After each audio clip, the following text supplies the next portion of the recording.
Okay. So, what's up guys? Ngayon, pag-uusapan naman natin kung paano mag-start ng walk behind roller. Kaya mini piso, no? So, dito. So, kung halimbawa hindi gumagana itong battery, pwede natin gamitin itong full starter, no?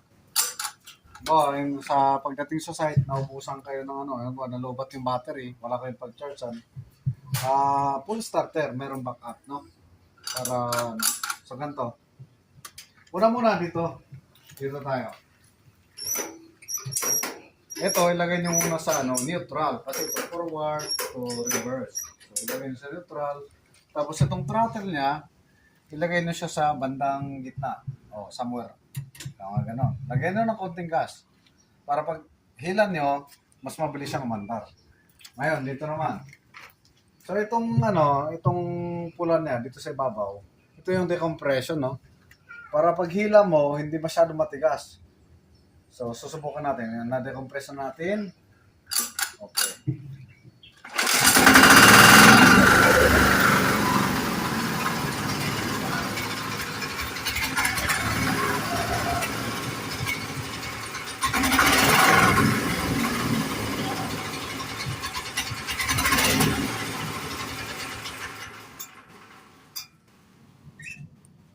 Okay.